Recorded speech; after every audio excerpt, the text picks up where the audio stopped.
Hello, everybody. Welcome into Sports by GSMC Podcast Network. I am your host, Jeremy Lapidus. I hope everybody had a wonderful weekend. Happy early July 4th to everybody.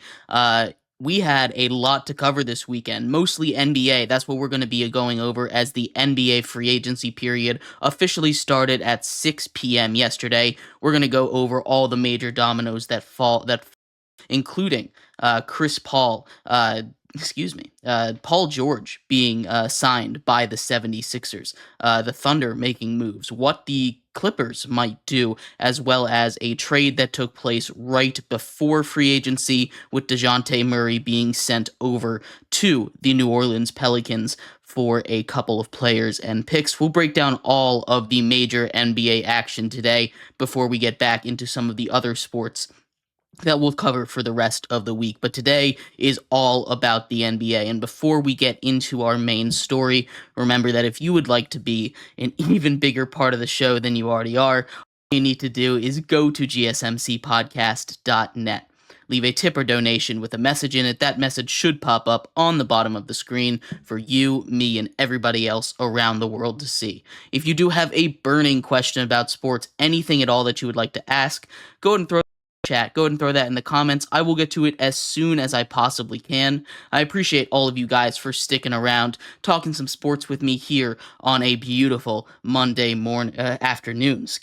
But like I was saying, we are going to start off our show here today. In the entire show today will be around the NBA with free agents and trades, but we're going to start off with the biggest story of them all, the biggest signing that has happened so far, that being Paul George officially leaving the Los Angeles Clippers and joining up with Joel Embiid and Tyrese Maxey to go play for the Philadelphia 76ers. This is a move that, was kind of telegraphed from a mile away. There was plenty of interest on both sides. They were trying to get a trade, but the Clippers, the only trade partner they could find was with the Warriors. And this move, along with a lot of the other moves that have been going on, some of the more surprising ones, the Nuggets not being able to sign KCP back, all these teams making surprise decisions. It all has to do with the second apron. Into the second apron in a little bit. We'll talk about why all these teams are scared of it. But right now we're going to focus on Paul George and the 76ers, and we'll get back to the Clippers later on in our show. But Paul George leaves the Clippers, heads on over to the 76ers, and joins a team led by Joel Embiid, led by Tyrese Maxey. They go and draft Jared McCain, who I think is a great addition to that team. His ability to shoot the ball, really being able to space the floor. But Paul George joins the 76ers here. He's going to be that third star. This is the second time that the Sixers have been able to, put together a big three, and first time since Jimmy Butler, Ben Simmons, and Joel Embiid were there. It is on paper probably their best roster. You could make the argument that 2019 Philadelphia roster was better, the one that got eliminated by the Kawhi Leonard shot from the corner in Game 7. Legendary moment there. But, this is probably the best roster that the 76ers have put together, and they've still got a little more money to play with, get some role players. But as it sits right now, you have Joel Embiid, Paul George, Tyrese Maxey, Jared McCain, Kelly Oubre, Eric Gordon, Andre Drummond off the bench, and maybe Eric Gordon starts at shooting guard, but that is a little bit of a weaker position. If I was making those lineups, I'd probably throw Jared McCain in there. Eric Gordon wasn't having his greatest season, and McCain can play off ball there, but that's a conversation for another day. This Sixers team has a lot of promise. Now, this is a Sixers team that is going all in. We talked a lot about it on the playoff run when Joel Embiid and the Sixers were still in it against the Knicks, that Joel Embiid wants that commitment to winning. He wants them to go all in for him. Otherwise, he's threatened to leave. And if this isn't all in, I don't really know what is. Paul George is a guy that fits their timeline. He's a little bit older, and he's had his injury problems. He's had his disappearing act problems. Same thing with Joel Embiid. But he joins this team, and on paper, it makes them contenders in the East, right? We've talked ad nauseum on and on this show about how weak the Eastern Conference was, about how there's so many opportunities for these teams, these contenders in the East, to catch up to the Celtics, because the Celtics are going through their own stuff. They just signed Derek White to a big deal. They still need to sign Jason Tatum. The team is officially up for sale. That news broke today as well, and that stuff we'll cover in another episode or in another segment. But the Sixers are trying to out trying to beat the Celtics. That's the name of the game in the East right now, right? And adding Paul George to that team, what he's able to do, a veteran presence. Obviously, he's a top player in the league now. You question how long he's going to be able to do it. They give him that 4-year deal that he was looking for. They give him a 4-year, $212 million max contract. And the Sixers are able to do it because they had a lot of money, right? The Clippers, like we've talked about a little bit, were flirting with the second apron, right? And there's plenty of teams that are flirting with that right now that don't want to get into it because it really handicaps you as far as what you can do in the future with picks. It really hurts you. It doesn't let you use those mid-level exceptions. It's something that really handicaps the teams, and it's something that I think is cool that they put in place.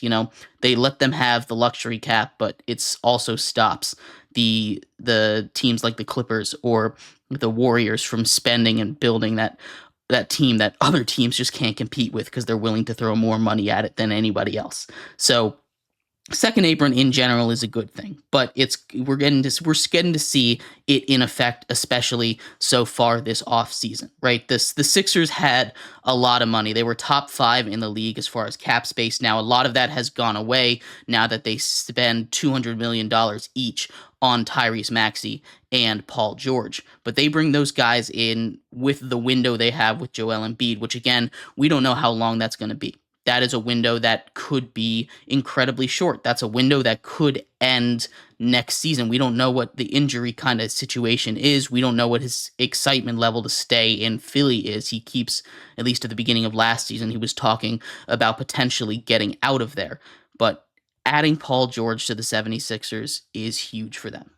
It currently probably puts them second in the East. I know they were a 7 seed last year. A lot of that had to do with, again, injuries, and that's going to be something that the Sixers have to find a way around, right? They only have about $9 million left to go and get some other guys to fill in that bench, but right now they're a little weak in shooting at the shooting guard position. Again, they drafted Jared McCain, and having him there, I think, really helps shore that up. But outside of your starting 5, there's not too much on the bench. Eric Gordon signed. He's coming off not a great season with the Phoenix Suns after missing a lot of time from the league, but he comes in, and this is a Sixers team that can do damage if they stay healthy. I really do believe that. And I think Paul George, I don't want to say this is the best team that he's joined because he's just coming off of a Clippers team that had Kawhi Leonard, that had James Harden. Again, all these guys are past their prime, but this might be the best team that Paul George has been a part of. And having him as a second, maybe even a third star in this situation, depending on how much you believe in a guy like Tyrese Maxey, who is the future in Philadelphia, but might not be the present. As great as he is, he obviously is awesome. He signs that 5-year, $204 million contract. So we're not gonna slander Tyrese Maxey here, but I think this is a great signing for Philly. This is about as good as they could have gotten it. There were lots of rumors swirling around them. They wanted to go out and get that third star. Paul George was one of them. Jimmy Butler was another, a return to Philly after leaving after one season in 2019. They needed to get that third star, and Paul George was the biggest domino. He was the biggest guy out there, and Philly was able to get the job done. They gave him the contract he wanted. And the big sticking point between the Clippers and Paul George was the length. Paul George wanted a 4-year contract. The Clippers didn't want to give him anything more than a 3-year contract, and they didn't want to give him the max, right? So good on Paul George. I don't blame him for leaving. Go get your money. Go win a ring. they're a legit ring chasing spot right now. You can go and get a cheap veteran, a guy that really wants to chase a ring. If I'm looking at places around the league to go, there are plenty of them. Plenty of them. Maybe you're able to entice DeMar DeRozan. I doubt it. I'm sure he's asking for a good amount of money, and that seems like a guy that the Lakers might want to target. But if they can get, a quality, they don't even need someone as elite. I guess elite is a strong word for DeMar DeRozan, but they don't need someone of DeMar DeRozan's caliber. They just need to fill out the bench now. And if they're able to fill out their bench, it's already kind of filled out. But if they're able to add just a little bit more talent, someone to add spacing in that second unit, as good as the theory of Eric Gordon is, he hasn't been able to perform to the level that you want him to perform to. If you're looking at him to be your main contributor on the second unit, it should be a lot of fun. It should be a really good team in Philly, and they've still got time to add. They've still got the money, the resources to add a couple more pieces. Like I said, they're about 13 million under the first apron, about 23 million under the second apron. So they have, if they really wanted to push it with this team, about $20 million to go out and get some other guys. I'm not sure how, willing they are to go get, to go over the first apron, to go over into the luxury tax. But that's something that the ownership in Philly needs to figure out. I do think that this team is really good and is in a really, really good position. They have the money and the assets still to build a contender for a short while. As long as they stay healthy, this team is probably the best Sixers team that we have seen in the entirety of the process era, the finish the process era, the entirety of the Joel Embiid era. And I'm very excited to see what they can do this season. I think re-signing Kelly Oubre, who was really good for them last season, coming off the bench, is a huge get back. If they can get a couple guys kind of at that caliber, fill out the roster, they're going to have very few holes left. And then the question is, are they going to be able to beat the Celtics, right? Are they going to be able to compete with how complete of a roster that these Celtics are? And we will see that, but I am very, very excited for this Sixers. I think all these guys deserve a ring. As much as I am an anti-Philly fan, these guys deserve a ring. But anyway, I'd love to hear your thoughts on Paul George joining the 76ers. Like I said, I think it's a great move for the 76ers, for Paul George. I think it's about the best move that the 76ers could make. But in our next segment, we're going to continue our coverage of the NBA. We're going to talk a little bit about the big signing of today, that being Klay Thompson. Klay Thompson signs a 3-year, $50 million deal to join Luka Doncic and the Mavs, coming off a Western Conference title. We'll talk about what that move means for the Mavericks after they lost a couple pieces, and if this improves their team. So stick around for that. We'll be right back here on Sports by GSMC Podcast Network.